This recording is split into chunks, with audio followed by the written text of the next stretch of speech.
हमने अपने ही एक सेशन में यूनाइटेड स्टेट ट्रेड रिप्रेजेंटेटिव के नाम से ये जानकारी दी थी और आपको बताया था कि अमेरिका ने अपने ट्विटर हैंडल पर कुछ इस तरीके का एक पोस्ट डाला है जिसमें भारत का वो मैप डाला है जो भारत आधिकारिक रूप से मानता है। इसमें अलग क्या था? इसमें जम्मू कश्मीर और अक्साई चीन को सेपरेट नहीं दिखाया गया था। अदरवाइज जो अमेरिका के पुरानी मैप हैं, जब ऑफिशियल मैप आप अमेरिका की तरफ से जारी देखेंगे, दुनिया भर के लिए अमेरिका क्या सोचता है, वहां पर पीओके को और अक्साई चीन को डॉटेड लाइन से दिखाया जाता है। आप में से भी बहुत से लोगों ने उस मैप को बहुत बार ऑब्जर्व किया होगा।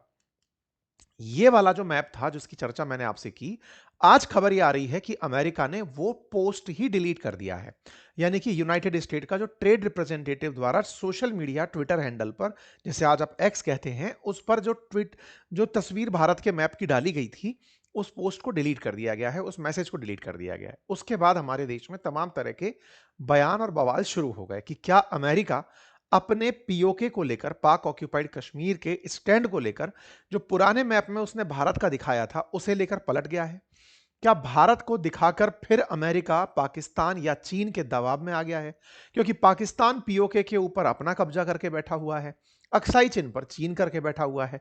तो ये दोनों ने अमेरिका को ये तो नहीं कहा कि आपने ये मैप कैसे जारी कर दिया।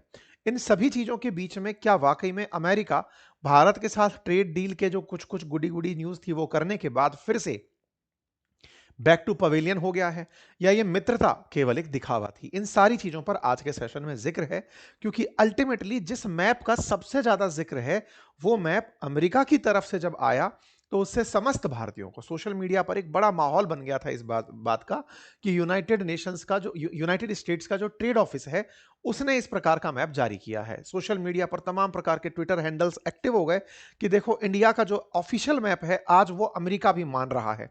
तमाम प्रकार के सोशल मीडिया पर इस प्रकार के ट्वीट्स रहे, जहां पर लोगों ने इस बात पर फोकस किया, अमेरिका ने यह मैप जारी किया था ये बताने के लिए कि भारत में हम कौन सा सामान बेच पाएंगे, वो ये बता रहे थे। लेकिन लोगों का ध्यान गया पाकिस्तान ऑक्यूपाइड कश्मीर और वो क्षेत्र अक्साई चिन जो कि चाइना के कंट्रोल में है।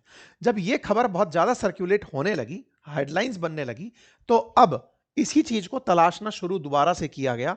7 तारीख के बाद से इसी हैंडल पर जाकर जब इसे दोबारा तलाशा गया, तो यहां पर कुछ भी ऐसा देखने को नहीं मिला। मतलब ये पोस्ट जो जहां 7 तारीख को डली थी, अब वो पोस्ट यहां से गायब है। यूनाइटेड स्टेट्स का ट्रेड रिप्रेजेंटेटिव्स के इस वॉल पर, यानी सोशल मीडिया पर, यह पोस्ट डिलीट हो चुकी है। और इसके डिलीट होते ही फिर से वही वाली स्थिति कि क्या पाकिस्तान को लेकर के चाइना का, पाकिस्तान और चीन को लेकर के अमेरिका का रुख पुराना वाला हो गया है, वो वाली बातें चर्चा में आ गई।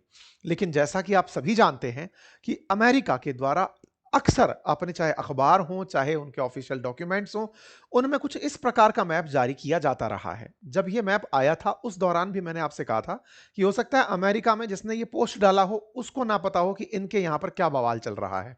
तो जो मैप उसको उपलब्ध दिखा वो उसने डाल दिया। लेकिन जब उनके ध्यान में डाला गया ये वाली बात कि भाई ये बवाल वाला काम कर दिया है, तो हो सकता है उस पोस्ट को डिलीट मार दिया गया हो। ये वो वाली बात होती है कि जिस डिपार्टमेंट को ये काम दिया गया था कि तुम ये पोस्ट करो, उसने वो चीज पोस्ट कर दी थी। ये भी एक तरीका हो सकता है। अमेरिका का ऑफिशियल स्टैंड पोस्ट के अंदर कुछ इस प्रकार का रहता है, जैसे 2011 का मैं एक आपको सुर्खी दिखा रहा हूं, उसे आप देखें। पुरानी अगर इंडिया अमेरिका की खबरें देखें, तो उनमें आप यही पाएंगे कि वो पाकिस्तान ऑक्यूपाइड कश्मीर को बकायदा डॉटेड लाइन से दिखाता आया है। अंतरराष्ट्रीय मीडिया भी बकायदा जब भी इंटरनेशनल मैप जारी करती है, उसमें पाकिस्तान ऑक्यूपाइड कश्मीर को पाकिस्तान के साथ और अक्साई चीन वाले हिस्से को चाइना के साथ दिखा करके तभी जाकर मैप जारी करती है। इवन बीबीसी के द्वारा भी जो मैप जारी किए जाते हैं, उसमें तो एक कदम और आगे का किया जाता है, और वो ये कि यहां पर कश्मीर से पाकिस्तान ऑक्यूपाइड कश्मीर को अलग और कश्मीर को इंडिया कंट्रोल्ड कश्मीर करके अलग दिखाया जाता है। यानी शेष भारत से कश्मीर को रिप्रेजेंट ही अलग तरह से किया जाता है। अंतरराष्ट्रीय मीडिया में इस प्रकार के रिप्रेजेंटेशंस काफी व्याप्त हैं। जहां तक बात हो यूएन की, तो यूएन के अंदर दुनिया का जो मैप डला है, अगर आप उसे जूम करके देखेंगे, तो उस मैप में भी भारत के इस मैप को बकायदा कश्मीर के मैप को डॉटेड लाइन से दिखाया गया है, शेष भारत से कश्मीर को डॉटेड लाइन से सेपरेट, और उस कश्मीर में भी डॉटेड लाइन लगा करके, अगर आप देखें इसे गहराई से, तो इस तरह से डॉटेड लाइन लगा करके पीओके को अलग और यहां पर अक्साई चिन्ह को बिल्कुल अलग दिखाया गया है। ऐसा क्यों है? क्योंकि यूएन की मान्यता के अनुसार अभी यहां पर इस क्षेत्र में 1900 अप्रैल 1948 में यूएनएससी का जो रेजोल्यूशन है कि जम्मू कश्मीर में इस क्षेत्र में अभी प्लेबिसाइट होना बाकी है, जनमत संग्रह होना बाकी है। जम्मू कश्मीर तय करेगा कि उसे भारत के साथ रहना है या पाकिस्तान के साथ। ये यूएनएससी का रेजोल्यूशन है। जब भारत पाकिस्तान के बीच में कश्मीर को लेकर युद्ध हुआ 47 में, उसके बाद में जब युद्ध रुका और भारत पाकिस्तान के बीच में सीज फायर हुआ, तो सीज फायर के अंदर ये लाइन कही गई थी। मैं आप उस डॉक्यूमेंट तक भी लेकर चलूंगा। तो यूएन के ऑफिशियल स्टैंड में इसे कुछ इस प्रकार से दिखाया गया है। ठीक है साहब। तो अब यूएन का जब ऑफिशियल स्टैंड इस प्रकार से इसे दिखा रहा है, तो निश्चित ही एक बड़ा विषय बनता है, और वो बड़ा विषय ये कि भाई अल्टीमेटली भारत के नक्शे को जब आप ये दिखा रहे हो, तो असल में भारत का स्टैंड दुनिया मान रही है या दुनिया का स्टैंड भारत मान रहा है। तो अमेरिका ने जब ये पोस्ट डाला, तो उसके बाद से हमें लगा कि हमारा स्टैंड अप दुनिया मानना शुरू कर गई है। इस वजह से भारत में उसे अलग तरह से सेलिब्रेट किया गया था। 1947 में जब भारत पाकिस्तान का विभाजन हुआ, उस समय भारत पाकिस्तान युद्ध हुआ, और उस युद्ध में क्योंकि पाकिस्तान मुसलमानों को लेकर के बना था, यानी कि मुसलमानों का एक सेपरेट कंट्री हो, इस तरह से पाकिस्तान की मांग की गई थी। सेपरेट पाकिस्तान जब हुआ, उस समय पर पाकिस्तान ने यह देखा कि कश्मीर एक मुस्लिम बहुल प्रांत है, वहां का राजा हिंदू है, तो मुस्लिमों की बहुतायत के चलते वहां का सत्ता परिवर्तन करके क्यों ना कश्मीर को पाकिस्तान में मिला लिया जाए। लेकिन वहां के राजा हरि सिंह ने भारत के साथ इंस्ट्रूमेंट ऑफ एक्सेशन यानी कि विलय पत्र पर हस्ताक्षर किए। अक्टूबर 1947 के अंदर 26 अक्टूबर 1947 को उन्होंने इंस्ट्रूमेंट ऑफ एक्सेशन पर हस्ताक्षर किए, और जब यह हुआ, उसके बाद जम्मू कश्मीर को भारत का हिस्सा माना गया, और भारतीय सेना जम्मू कश्मीर के अंदर घुसी आ रही पाकिस्तान की मिलिशिया, जो कि वहां के लोकल लोगों को भड़का करके सत्ता परिवर्तन करवाने के लिए उकसा रही थी, उन्हें रोकने के लिए भारतीय सेना की एंट्री होती है, और यहां पर दोनों देशों के बीच में युद्ध शुरू होता है। जब युद्ध शुरू होता है, तो पश्चिमी और उत्तरी हिस्से पर पाकिस्तान के द्वारा कब्जा कर लिया जाता है, जिसे अब पाकिस्तान ऑक्यूपाइड कश्मीर कहा जाता है।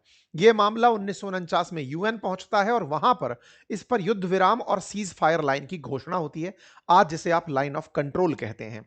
ये यूनाइटेड नेशन के डॉक्यूमेंट हैं। United nation security council report में जब आप पढ़ेंगे, तो आपको 21 अप्रैल 1948 का ये स्टैंड मिलेगा, जिसमें ये रेजोल्यूशन लिखा गया है।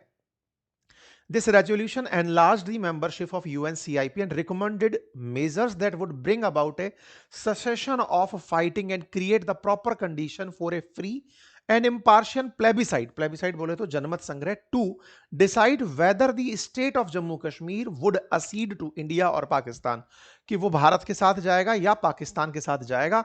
यहां पर जनमत संग्रह कराया जाए। आपके दिमाग में हमेशा ये बहुत बार पूछा गया प्रश्न है कि अब तक फिर जनमत संग्रह हुआ क्यों नहीं। इसके पीछे का रीजन है कि ये उस वाले जम्मू कश्मीर की बात थी जिस पर किसी का कब्जा ना हो। जब इसका पश्चिमी और उत्तरी किनारा, पश्चिमी और उत्तरी किनारा पाकिस्तान ऑक्यूपाइड कश्मीर बन चुका है, पाकिस्तान द्वारा कब्जाया जा चुका है, तो जब वो हटेगा तब जाकर जनमत संग्रह हो पाएगा। अब जब उसने कब्जा ही कर लिया है, तो बचे हुए क्षेत्र में जनमत संग्रह कराना वो जम्मू कश्मीर नहीं है। जम्मू कश्मीर की जो वर्तमान स्थिति है, उसमें एक बड़ा हिस्सा पाकिस्तान के पास, एक बड़ा हिस्सा चीन के पास, और शेष भारत के पास में है। ऐसे में जनमत संग्रह तभी संभव है जब ये पूरी तरह से एक हो, खाली हो, तब जाकर इस बात की चर्चा होगी। अक्सर क्या होता है, जब डिबेट में आप पहुंचते हैं, कहीं भी सुर्खियां सुनते हैं, तो सुनने में लगता है जम्मू कश्मीर में जनमत संग्रह होना चाहिए, तो वो जो भारत वाला हिस्सा है केवल उसको देखकर लगता है, जबकि वास्तविकता में ये पूरा एरिया लद्दाख और जम्मू कश्मीर, जिसको शेष भारत के साथ दिखाया जाता है, उसमें जनमत संग्रह की बात कही गई थी। तो भारत ने अब वो बात हटवाना ही शुरू कर दिया कि ये बात का कोई महत्व तो है नहीं, सब लोग अपना अपना कब्जा करके बैठ गए। खैर, अनुच्छेद 370 के बाद भारत ने जम्मू कश्मीर को जो स्पेशल स्टेटस दिया हुआ था कि आपको अलग तरह से ट्रीट करेंगे, भारत ने उसे अपना एक अभिन्न हिस्सा दिखाना शुरू कर दिया। अब जब बात भारत को लेकर एक अभिन्न अंग को दिखाने की हुई, तो जम्मू कश्मीर का जो हिस्सा आज आप भारत के साथ देखते हैं, उसके अलावा जो हिस्सा है वो आज भी पाकिस्तान और चाइना के पास है। जहां तक बात हो अक्साई चिन वाले क्षेत्र की, उसे चाइना ने 1962 में अपना डिक्लेयर कर दिया युद्ध के अंदर। हो क्या रहा था कि अगर आप मैप को ध्यान से देखें, तो इस वाले क्षेत्र को चाइना के, मतलब भारत में अगर आप जम्मू कश्मीर के उत्तर में चलेंगे, तो ये क्षेत्र जो है वो शक्सगाम रीजन कहलाता है, और जिंजियांग रीजन कहलाता है, और ये शक्सगाम है, ये जिंजियांग है, और इधर तिब्बत है। तिब्बत से जिंजियांग को जोड़ने के लिए अक्साई चीन से होकर के चाइना ने, यह अक्साई चीन वाला हिस्सा है, यहां से चाइना ने 1950 के दशक में ही सड़क निर्माण शुरू कर दिया था। इस समय पर, क्योंकि ये पूरा ठंडा और बंजर इलाका है, क्षेत्र खाली है, इस समय तक निगरानी इतनी थी नहीं। ऐसे में भारत जिस क्षेत्र को अपना मानता था, जब तक नॉलेज आया तब तक चाइना इस क्षेत्र में अपना आवागमन कन्फर्म कर चुका था। भारत ने अपनी तरफ से यहां पर अपना विरोध भी दर्ज कराया, लेकिन 1962 का जब युद्ध हुआ तो चाइना ने इस पूरे क्षेत्र को अपना क्लेम किया और इस पूरे क्षेत्र को कब्जा करके तब से बैठा हुआ है। इस जगह को लेकर के 1962 के युद्ध में एलएसी का निर्माण हो गया कि साहब लाइन ऑफ एक्चुअल कंट्रोल इन दोनों के बीच में ही रहेगा, और जम्मू कश्मीर का यह बड़ा हिस्सा चाइना ने अपने पास रख लिया। इस क्षेत्र को लेकर जॉनसन लाइन के तहत भारत ने दिखाया था और मैकडोनाल्ड लाइन ने इसे चीन के करीब दिखाया था। लेकिन इसके बाद दोनों ही क्षेत्रों को चाइना ने अपने एलएसी के माध्यम से दिखा दिया और कहा कि मैं तो इतना ही मानूंगा। तो आज जो आप आर्टिकल 370 के बाद का कश्मीर देखते हैं, उसका एक बड़ा हिस्सा, मतलब लगभग इतना बड़ा हिस्सा कश्मीर का जो है वो कब्जे में है पाकिस्तान के, और इतना हिस्सा लगभग लगभग 38,000 स्क्वायर किलोमीटर का एरिया अक्साई चीन का जो हिस्सा है वो चाइना के कंट्रोल में है। भारत जिस मैप को दिखाता है वो मैप कुछ इस प्रकार से दिखता है। आर्टिकल 370 हटने के बाद हम मैप में जम्मू कश्मीर और लद्दाख इतना विस्तृत दिखाते हैं, और इस विस्तृत को दिखाते हुए ही अमेरिका ने इसे जब भारत के साथ पूरी तरह दिखाया तो इसके मायने बहुत सारे निकले कि चलो कम से कम भारत का स्टैंड दुनिया ने मान तो लिया कि यह क्षेत्र हमारा है, क्योंकि भारत का मत है कि एक दिन हम पाकिस्तान ऑक्यूपाइड कश्मीर को वापस लेंगे। लेकिन क्या वास्तविकता में अमेरिका ने यह भारत का समर्थन करने के लिए किया था? तो देखो, इस डिपार्टमेंट के द्वारा, United state trade representative department के द्वारा व्यापार में कौन से सामान किस देश में जाएंगे ये बताने के लिए ये तस्वीरें डाली जाती हैं। जैसे 6 फरवरी को इन्होंने अर्जेंटीना का मैप डाल के दिखाया था कि हम यहां पर क्या सामान बेच रहे हैं। अभी 10 फरवरी के दिन बांग्लादेश के साथ जब इनकी डील हुई तो उसमें बांग्लादेश में अमेरिका क्या क्या बेच रहा है, फिर से उन्होंने उसका मैप डाला। भारत के मैप पर काफी बवाल मचा, इस वजह से उन्होंने उसको हटा ही दिया। संभावनाएं निकली, क्या हो सकता है साहब, क्यों हटा दिया? तो कहा जा सकता है कि साहब पहला कारण तो यह हो सकता है कि, मतलब पहली संभावना जो निकल कर आई कि हो सकता है ये काम गलती से अमेरिका से हुआ हो। बोले यार, हो सकता है कि हमने गलती से इस चीज को दिखा दिया, इसको हटा देते हैं। दूसरी संभावना हो कि एक बार के लिए तो हमने दिखा दिया कि हम भारत के साथ हैं, दूसरी बार चीन और पाकिस्तान की तरफ से प्रेशर आ गया हो, इस वजह से भी हटा सकते हैं। तीसरा कारण जो अपने आप में लग रहा है कि साहब हो सकता है अमेरिका ने जानबूझकर नक्शा पहले पोस्ट किया था ताकि भारत को संकेत दे सके कि हम आपकी बात समझते हैं और फिर देख लो कि हम क्या क्या कर सकते हैं, इस तरह से हटा दिया। ये सारी बातें कयास की हैं, जो मैंने आपको बताया कि पोस्ट करने वाले डिपार्टमेंट ने अपनी समझदारी से उसे वापस हटा लिया, ये बिल्कुल वैसे ही रहा। लेकिन सबसे बड़ा सवाल यह है कि भारत अमेरिका की इस ट्रेड डील में जब फैक्ट शीट आई, फैक्ट शीट से मतलब ट्रेड डील होने के, जब इसका कंप्लीट ड्राफ्ट बाहर निकलकर 6 तारीख को आया था, उसके बाद में डिस्कशन होने लगा कि कुछ चीजों में अमेरिका ने अभी भी अस्पष्टता रखी है। जैसे दाल के मामले में कि अमेरिका भारत को दाल बेचेगा। जैसे भारत के केस में यह कहा गया था कि $500 बिलियन का अमेरिका से सामान भारत को खरीदना ही होगा। इन सभी चीजों को इन्होंने बकायदा फैक्ट शीट जारी करके एक दिन पहले क्लियर किया और कहा कि जो 6 फरवरी को हमने डेटा डाला था, 6 फरवरी के डेटे में यह लिखा गया था कि भारत जो है ना वो अमेरिका से सर्टेन पल्सेस भी खरीदेगा। पल्सेस बोले तो दालें भी खरीदेगा। ये सर्टेन पल्सेस जो था ये डॉक्यूमेंट में मेंशन किया गया था। दूसरी एक चीज और मेंशन की गई थी और वो था $500 बिलियन का भारत सामान खरीदेगा, ये उसने कमिट किया है। यानी कि उन्होंने अश्योर कर दिया है कि ये कमिटेड है कि ये $500 बिलियन का अमेरिका से सामान खरीदेगा। लेकिन इन्होंने बकायदा 9 फरवरी के दिन एक फैक्ट शीट सत्य को बताते हुए व्हाइट हाउस ने एक फिर से पर्चा जारी किया और उसमें बताया कि भारत ने, मतलब जो हमारी जो डील हुई है उसमें से पल्सेस नहीं है।